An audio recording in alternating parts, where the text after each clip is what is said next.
O que é fibromialgia? Essa doença, até hoje, pouco conhecida por muitas pessoas, mas que acomete quase 7 a 8 milhões de brasileiros. Se você quer saber mais, acompanhe esse vídeo até o final, aproveita, se inscreve no canal, deixa o seu like. Eu sou o Dr. Tanguy, sou médico, sou ortopedista há mais de 20 anos, para ser sincero, há 23 anos, tá? E quero dividir com vocês muitas informações, muita dica legal a respeito de saúde, como você pode se preservar, como você pode melhorar as suas doenças, como você pode viver mais e melhor. Então vem comigo, esse é o nosso canal de ensino e saúde. O que é fibromialgia? Gente, fibro vem de fibrose, mio, músculo e tendão, algia, dor. Então a fibromialgia são microcalcificações que acontecem nos músculos e tendões que podem ocasionar muitas dores e muitas dores pelo corpo. Só que você sabia que tem muita gente, inclusive da área médica, que não acredita em fibromialgia? E não acredita, você sabe por quê? Porque às vezes não entende muito bem como se processa a fibromialgia. E uma coisa interessante, não existe, gente, um exame específico que detecta fibromialgia. A maioria das vezes o diagnóstico é clínico.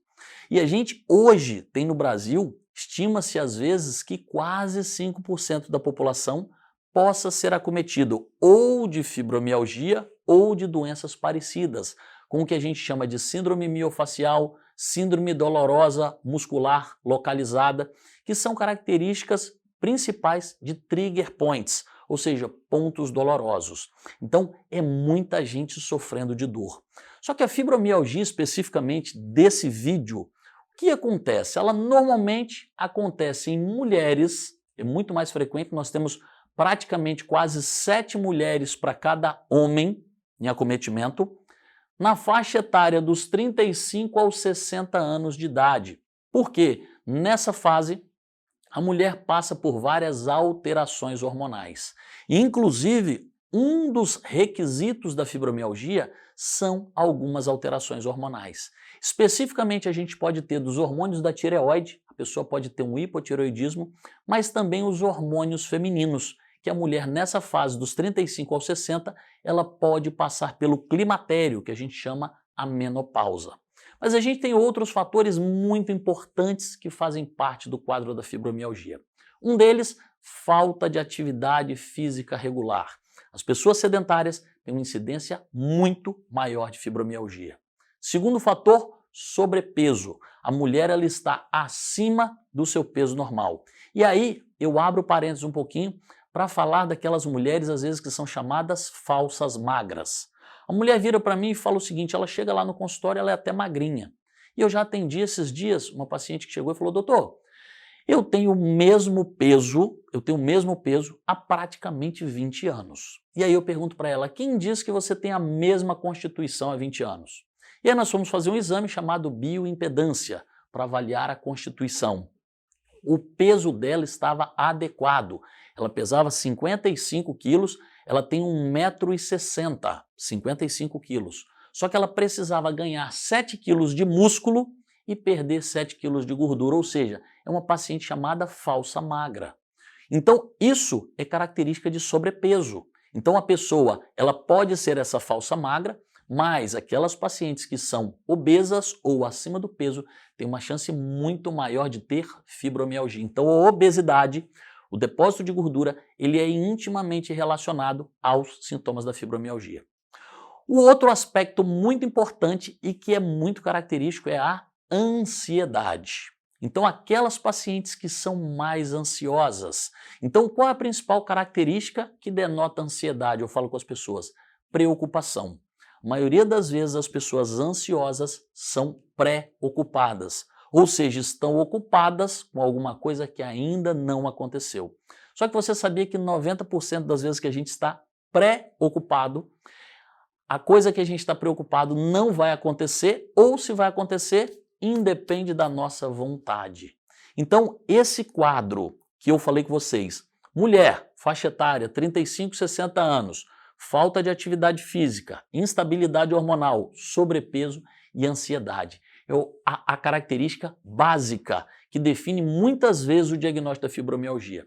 Só que qual é o quadro clínico? O que o paciente se apresenta?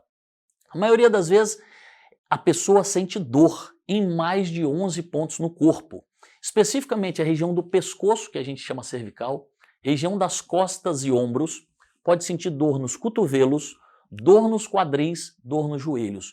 Uma coisa que não é muito frequente são dor nas extremidades. O paciente de fibromialgia, ele não queixa muito de dor nas extremidades, diferente daqueles pacientes que têm doenças reumáticas. Os reumatismos muitas vezes acometem as pequenas articulações das mãos e pés.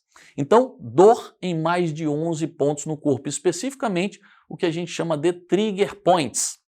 Trigger points são pontos gatilhos ou pontos dolorosos, a maioria das vezes caracterizadas por contraturas musculares. Os pacientes falam o seguinte: olha, eu fui fazer uma massagem e a pessoa percebeu um monte de nó. É isso que a gente chama de trigger point ou ponto doloroso. Segundo aspecto, fadiga. A pessoa se sente muito cansada, não tem disposição para fazer as coisas. Você chama às vezes para ir numa festa, não vai. Você chama às vezes para ir fazer uma atividade física, não vai. Para ir no shopping, não vai. A pessoa muita fadiga.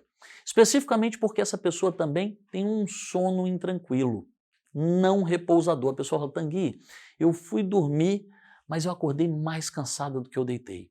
Parece que eu não consigo me desligar. O grande problema é que as pessoas que têm uma dor crônica, especificamente a fibromialgia, essas pessoas elas têm um mecanismo de sono alterado. Você sabe o que acontece? Elas não conseguem se desligar. É como se elas ficassem no stand-by o tempo todo. E o sono, a gente tem que lembrar que o sono tem 5 fases. Fase 1 e 2, que é a fase superficial, 3 e 4, sono profundo, 5, sono REM, que o cérebro acorda de volta. O grande problema da pessoa que tem fibromialgia, às vezes ele não sai da fase 1 e 2. Tanto é que se você chamar a pessoa: Maria, ela já acordou. Acordou por quê? Porque ela não estava relaxada. Ela não consegue chegar nas fases de sono profundo. Se você não chega nas fases de sono profundo, muitas vezes você não relaxa a musculatura, você não tem liberação hormonal suficiente. A maioria das vezes esses pacientes mantêm adrenalina e cortisol altos, que fazem aumentar a ansiedade. Então a maioria dos pacientes com fibromialgia tem distúrbios de sono. E o quarto item muito importante é a depressão. Depressão por quê? A pessoa começa a ficar cansada. Ninguém acredita mais na dor que ela sente. Nem a família, nem os médicos, às vezes ela mesma começa a não acreditar na dor que ela sente. Às vezes ela começa até a pensar: será que eu não estou ficando doida não? Será que essa dor não é da minha cabeça? Muitas vezes por falta de um diagnóstico adequado. Então isso leva a um ciclo vicioso. Por quê? A própria depressão, a dor, a fadiga, a falta de sono leva a um agravamento da falta de atividade física, do ganho de peso, do aumento de ansiedade, de toda a instabilidade hormonal. Só que eu tenho que lembrar o seguinte: Tanguy, mas e aí? Como é que eu vou tratar? Diagnosticar fibromialgia, como eu te disse, a maioria das vezes é um diagnóstico clínico.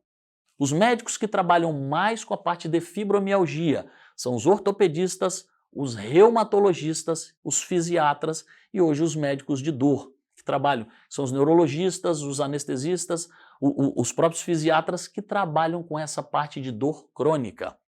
Então o diagnóstico é clínico, primeira coisa. Mas lembra, gente, o tratamento ele está na parte de cima da tabela.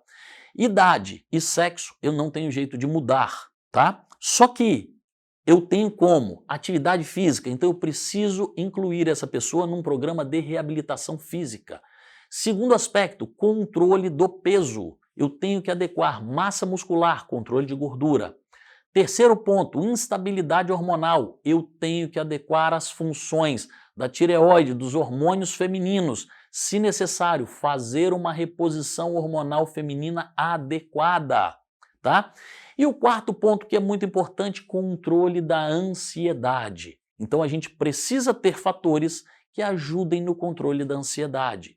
E todos os outros fatores, como eu te disse, o controle da obesidade, melhora do sono, a atividade física, a meditação, a prática do que a gente chama de atenção plena, que é o mindfulness, Tudo isso pode ajudar no controle da ansiedade. Então, gente, espero que você tenha gostado desse vídeo, que isso possa te ajudar a entender um pouco melhor a fibromialgia. Compartilhe esse vídeo com quem você acha que precise, porque é uma forma bem didática de se explicar, de se entender a fibromialgia. E vem com a gente nesse canal, que é muita novidade, muita coisa interessante relacionada à saúde, à educação, à qualidade de vida. E vem com a gente para você viver cada vez mais, viver cada vez melhor.